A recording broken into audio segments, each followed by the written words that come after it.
Welcome to the Fear and Greed Business Interview. I'm Jennifer Duke. Right now, everybody's talking about AI. The conversation ranges from the global challenges over regulation right through to how businesses can best use the technology to improve productivity. But clearly, they want to do it safely.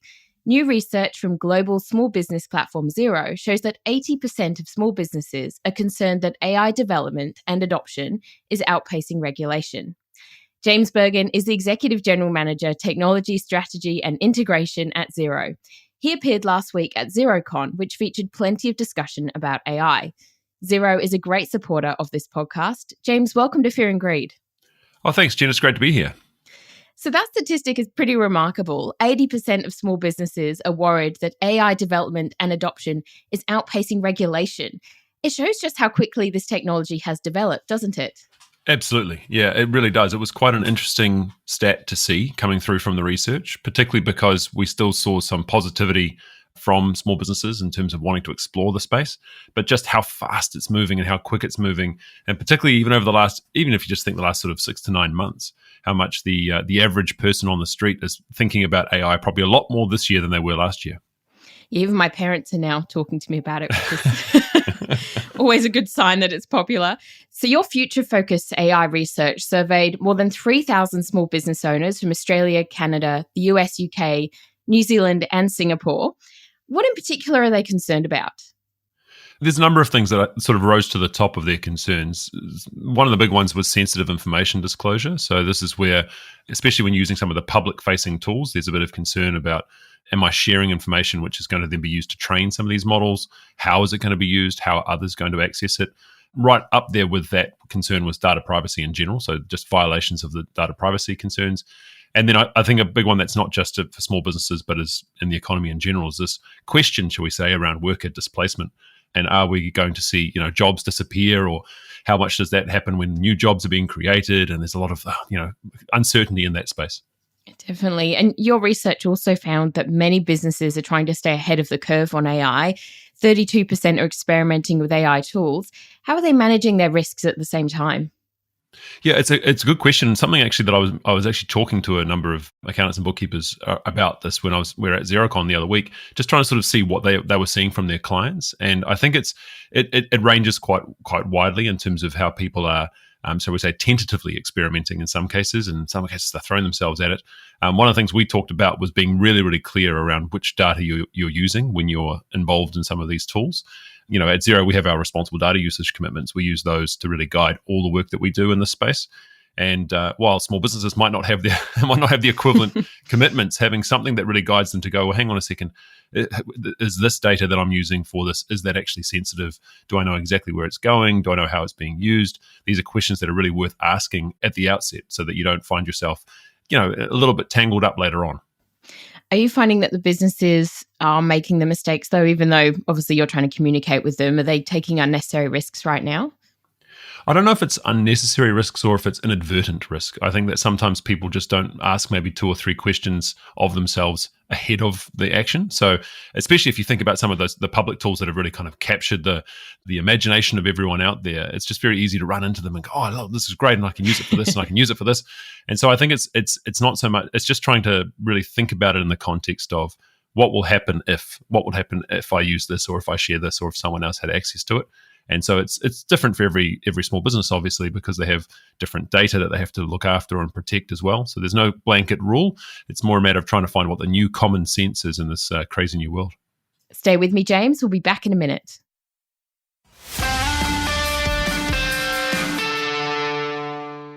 I'm talking to James Bergen from Xero. And obviously there's a lot of priorities for businesses at the moment, but where does AI rank as a priority for small businesses? We definitely saw that it was quite high as an area for exploration. It was up there. A lot of it does depend on the industry that the small business is operating in as well. There are some industries where it's a little bit more closer to the surface, shall we say, than in others. But definitely exploring and experimenting was, in our survey anyway, ranked very highly, and that was pretty much across the board. Were you surprised by that? I don't know if I was surprised, mainly because there's been so much coverage of this. And we talked a little bit at XeroCon about, the sort of the classic hype cycle. If you take Gartner's hype cycle, you sort of see where these technologies are, and particularly when they're close to that, what they call the peak of inflated expectations. It's called that for a reason. And I think that a lot of people get very excited about it. I think seeing that small businesses were sort of on both hands, right? That they were concerned that the development was moving faster than regulation, and in many cases calling for regulation. And on the other end, they're still actively experimenting and investing in these tools and dedicating time to using them. So it's almost like small businesses are reflecting what I think most consumers are reflecting, which is, this is interesting. These new technologies are unlocking new capabilities. Can they help me solve new problems, or can they help me solve old problems in new ways? And I think they're wrestling with that same, how do we do that? And at the same time, it's a bit scary. I'm not quite sure how it all works. And that's where we've seen quite a lot of demand towards Xero for helping with education and awareness and helping understand how these technologies work and how best to use them. What are some of those sort of tools available for businesses to educate themselves, and how does Xero come into that picture?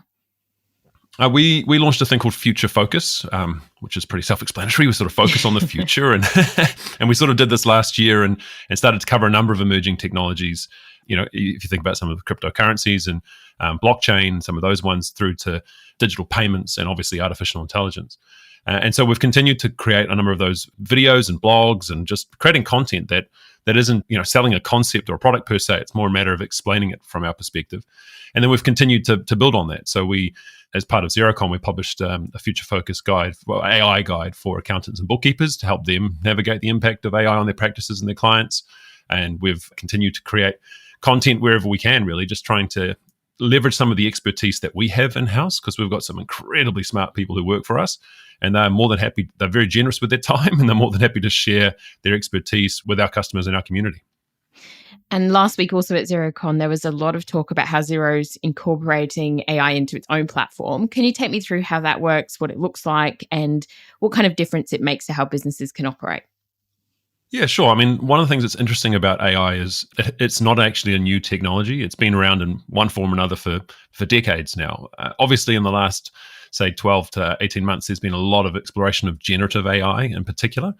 And so what we sort of talked about at XeroCon is the fact that we've got AI powering a number of our core products, have been there for a while. We talked about some enhancements that we're putting in place. So, for example, our bank reconciliation process, we've just enhanced the AI so that it will populate new contacts that aren't already in the business's contact list. So we'll be able to infer that. Or we've made some changes to our short-term cash flow forecasting, which will now include predictions for regular, repeated invoices and invoice and bill payments. So it's taking some of these capabilities that we've already had in market and then tweaked the AI or continue to evolve it so that it has more capabilities. And then we're also looking at some of the generative AI and looking at how we can experiment with that. And we use that word deliberately because it is an experiment. It is looking at things like, for example, Xero Central, which is our help database that helps customers understand how to use the product. Is there ways where we can use some of the conversational capabilities that come from generative AI tools to deliver a better customer experience when it comes to, instead of a search returning content, which is what the current AI provides, what about if a question returns an answer, which is more where we were thinking about with these generative AI experiments. So really, AI is not new. It's not new to us. But what we're continuing to do is to think about it in the context of the problems we're trying to solve for customers, and do these capabilities enable that in a new way. Can you give me some examples of the types of businesses and types of customers that you're getting a lot of interest from, particular sectors perhaps? I don't know if there's a particular sector that sort of comes to the top of mind. I think it's more, we're seeing a lot of interest. If you think about industries that are focused on content creation, then obviously they are more interested in generative AI in particular, because of the nature of the AI is that it's very driven towards creating content, generating content. So I think some of those that are operating in those sectors are quite interested about, what does this mean for me if I'm, a digital marketing agency, or if I'm a digital artist? What does that mean when I'm using a tool that, when someone else can create an image using a tool that doesn't use me? So I think there's some of those industries where the generative AI in particular is more, as I say, close to the surface. I think for the rest of the industries, it was more a matter of all of them are asking, well, what does this mean for me? What does this mean if I'm more driven around calculations and insight? Does that mean that generative AI, with its sometimes, shall we say, creative responses to questions, is that something that I need to be worried about? Is it something that I need to be leveraging? Accountants and bookkeepers themselves asking questions about what this means when it comes to some of the insights that they provide. And we talk about at Xero, our vision is to be one of the most trusted and insightful, or the most trusted and insightful small business platform.